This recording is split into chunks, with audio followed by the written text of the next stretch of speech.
Hello, everyone, and welcome to the Women's Cave. Yeah, I did just take that from you. Well, no, well, because you were trying to steal my lipstick, so you can't have it. So it I looks took better, this. like the two dresses that I wore that were hers. It looks better on me than her. I'm not saying it to be mean. I'm just saying it to be truthful. You're just saying it because it's facts? Yes, it's You're facts. just saying it because it's facts? Okay, I'm Jade. I can't. No, I can't. Well, no, look, I don't even understand. It's Friday in the afternoon, so I will not.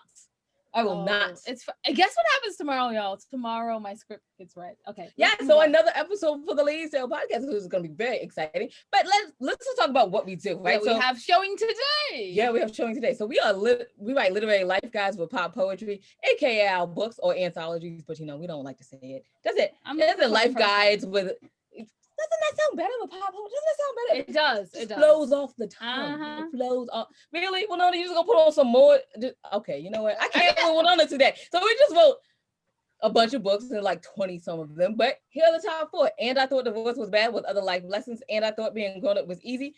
If only I were if only I were me, and I thought I did my journey alone. The first 2 books are also audiobooks, so please check them out on Audible. You have lipstick on your teeth, which makes me happy because hold on, do it. Yes, you do.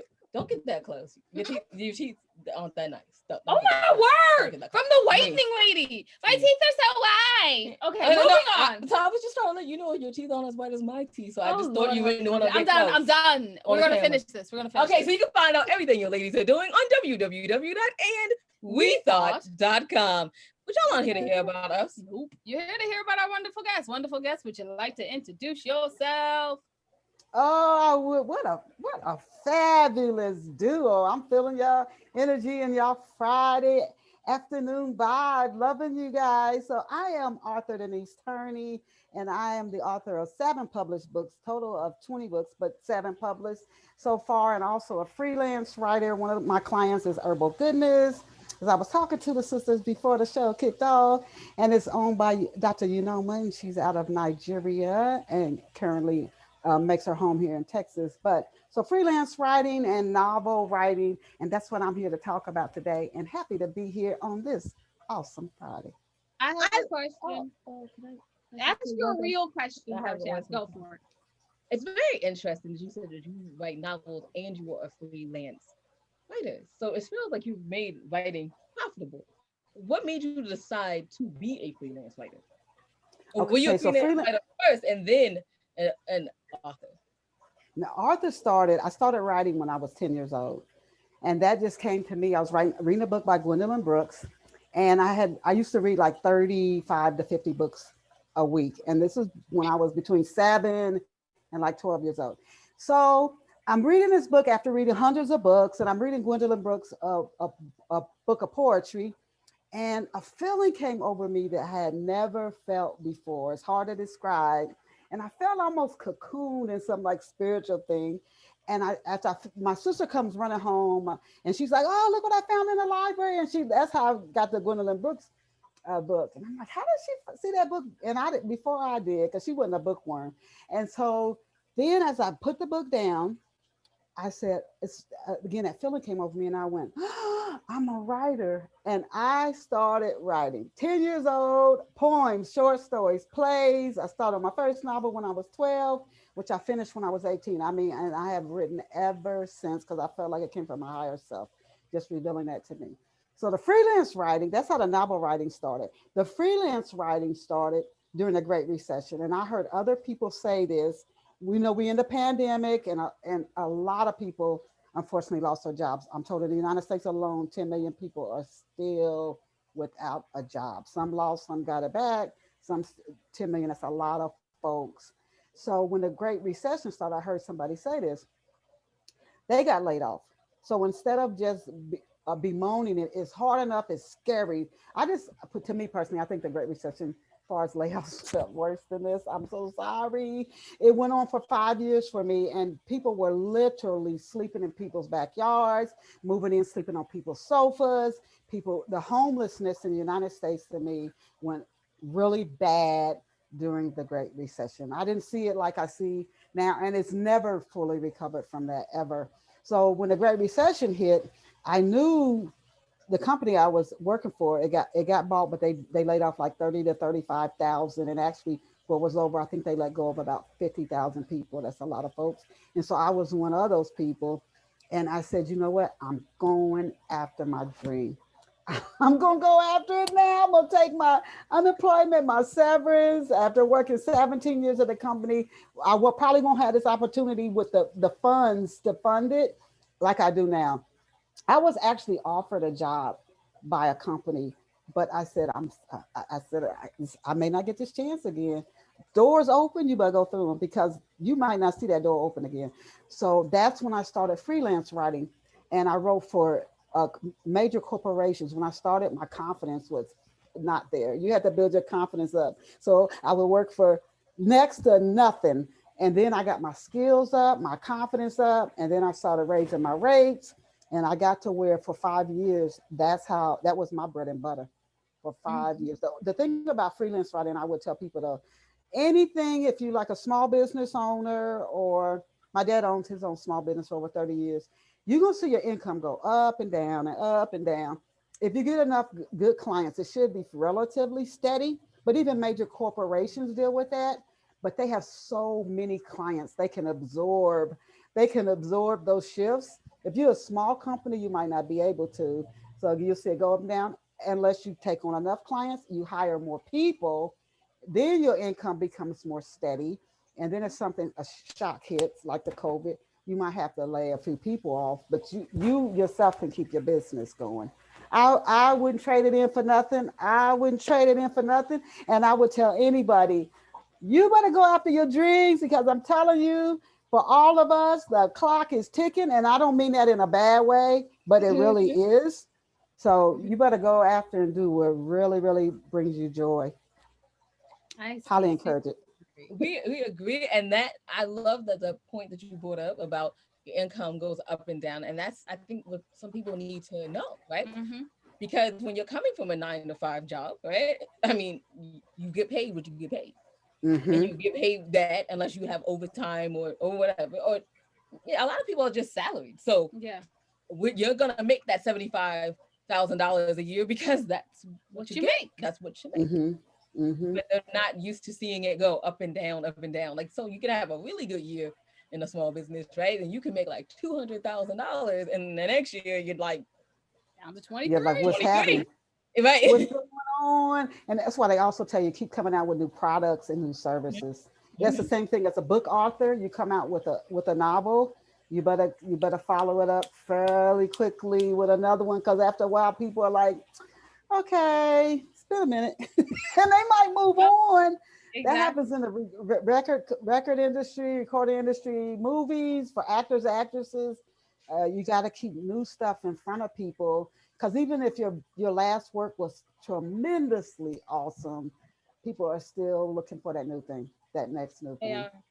They definitely are. I think that's why, well, most years we produce like 3 or 4 books a year. But anyway, I wanted to ask you, do you still have a podcast? I do. I also do. So I do off the shelf book talk radio. That was when I first came out with my first book, Portia, which is a inspirational story about a successful defense attorney in Chicago dealing with breast cancer. And people get, I always say this, people, when I would go on the road, as soon as I say breast cancer, people back away from the book. And I said, no, you're not gonna catch it just by hearing about it. And it's a very uplifting book. So she uses her faith, her family, and this wonderful, wonderful black man who comes into her life when she attends a newspaper Christmas party. She's very successful. Her father was active in the civil rights. Her mother is like a Marva Collins, for people who are familiar with the teacher Marva Collins. And then she gets breast cancer, and it's very realistic. The story, but it's very inspirational and uplifting. So to promote and market my first novel, I was putting flyers up everywhere, colleges, asking grocery stores, anywhere I could put flyers up where my audience was. I was doing that. I was doing direct mail. I was doing press releases. And so I would reach out to radio stations through Gabby Press, and I was doing radio interviews all over the country. And then I started my own podcast. And this is how that happened. I called a radio station owner, Neil Blake. He's in upstate New York. He's worked for television and radio. And so I told him, I said, I would like to interview to discuss my book, Portia, and share some of the benefits for your listening audience that they would get from the book. And he said, you know what? Why don't you just start your own radio show right here on Rainbow Soul? And that's how Off the Shelf got started. And then I later took it from Rainbow Soul and they played the smoothest jazz. And I moved it over to Blog Talk Radio. And I've just been doing it ever since. Lovely. So I guess if you ever, because Winona, come on, say it, you're narcissistic. I guess if you ever run out of people to interview, we are available. Oh, you know what? I'm gonna have to reach out to y'all. We're joking. But I mean, if you do really want us to come on, we will come on. No, absolutely. You know what? What you guys have a lot of. I got to turn my volume up. You guys have a lot of. Y'all have so much personality and your vibe and your energy. People love that. They love that. That's how they keep tuning in to our podcast all the time, and we're just like, we say it to our fans. I know we say it at least once or twice a week, but we love our fans because really we do this because we wanted to learn, right? Yep. So we wanted to ask people that we were like, hey, I Googled it, and I don't think I'm getting the essence of what you do. Exactly. And so we were like, come on our podcast so we can learn from you.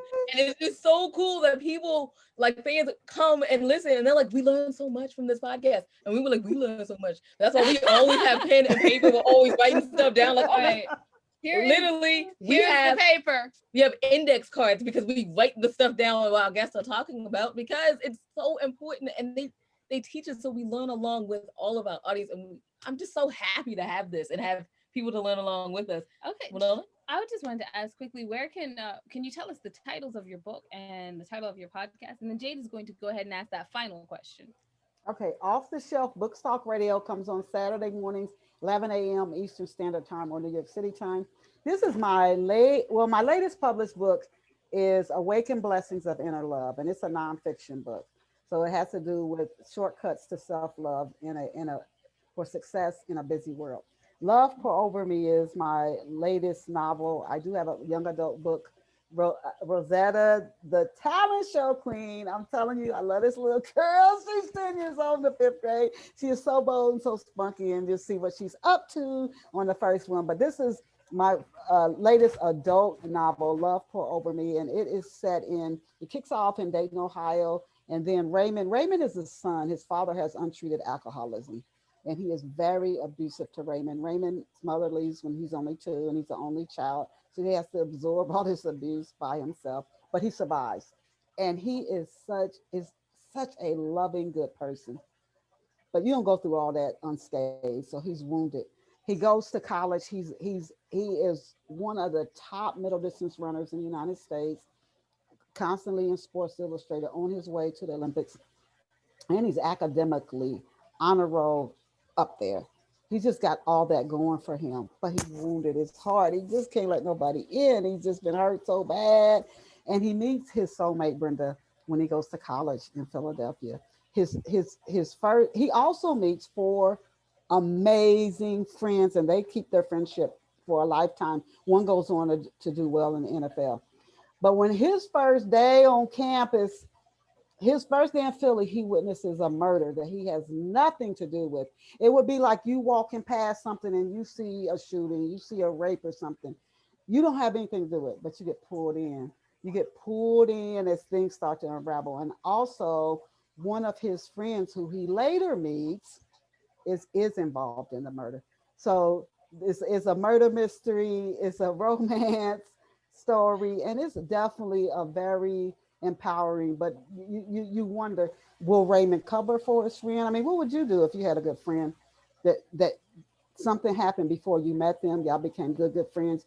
As things started to unravel, you started to say, this is starting to point her way. Would you cover for her? So this is Love Pour Over Me. And then Long Walk Up is, this story is my top seller right now. It's a very short read, And it's about a little Mulligan. This actually is my sister when she was a little girl. But this is Mulligan, and she's in Africa. Her mother and her father have passed. The village is starting to, the community where she lives, there's drought starting to enter the area. When her mother passes, the leader he's strong, he's insightful, but he's too harsh to her. And she listens to her inner guide at 6 years old. And there are kids in the world, I tell people, they call them street children. They survive completely, totally on their own. So she's 6 years old. She leaves the community. She's known as, she just follows her inner guide, and she goes up this long hill. This little girl with little orphan goes on to become Africa's first woman president. So this is it's an inspirational story. Her struggle is hard, but her destiny is a marvelous destiny. A realistic short read, but very powerful read. And then I talked about Portia. Love Has Many Faces is sold out. It's a a murder mystery set in New York City. And then there's Spiral is a murder mystery book that I wrote that some readers told me it scared them so much they put it down. I don't think it's a scary book. That's lovely. There's a girl with a talent. Some people call them seers, SEER. She can see into things and know things she shouldn't know. There's been some kidnappings of some kids and some murders, and it involves I don't want to give the book away. I would just say, I just feel like all of your books are great pandemic reads. I feel like everyone should pick them up. Yes. So where should they pick them up? Where can they pick them up? You can get them at Amazon, Barnes and Noble. You can get them on Google Books. Kobo has the books. They're in ebook and in print format. If you want to read free excerpts, of course, you can go to Amazon and you can go over to Barnes and Noble. You can also go to my website, which is Chistell, CHISTELL.com. Again, CHISTELL.com. I got a blog over there. You can read my free excerpts, but please pick up a copy of one of my books. I would love it, and let me know how you enjoy it. So, I mean, you can tell that you are a podcast host the way that you did it, and then you did it again. Yep. Yes, I love how you did that. You were just like, and such as you're like website, and you're like, let's say the website again. That key, I love it so much. I just want to ask you as we leave this, give us one piece of advice that you would give everyone, just a short little piece of advice that you give everyone that is trying to make it happen in this pandemic. Stay flexible. Flexible. If you really know you should do something, I mean, you know it. It's you have conviction with it. Do not stop. Do not stop. And you have to be flexible because maybe the way you're going about it, like if you're trying to put a key in a door, you're doing it the wrong way. You can keep trying to do it the wrong way, but the door is never going to open. So be flexible and open to change. So if you have to change, you can get in the door, but maybe you have to put the key in a little differently, or maybe there's some combo you got to work. Be flexible, be open, be observant, practice self-awareness. And if you know something's for you, do not ever, ever give up. Thank you so much for that wise wisdom. And we are so glad that you came on our show today. And I guess I'll wrap up, right? Yeah, Jay, you can find out everything your ladies are doing, including the Ladies Tale podcast that reads have just don't even worry about it. Actors read our script, and you can check out that is on the homepage, and then you can check out the ladies page and see the charities that we probably support. Maybe you can support them too, even with just saying a good word and telling them thank you for doing the good work that they're doing in the world. We really appreciate it. And just remember, y'all, that wisdom is all around you if you're open to finding it and accepting it. So peace and love, you guys, from Will Nona and Jade. Bye bye. Oh yeah, thanks for listening.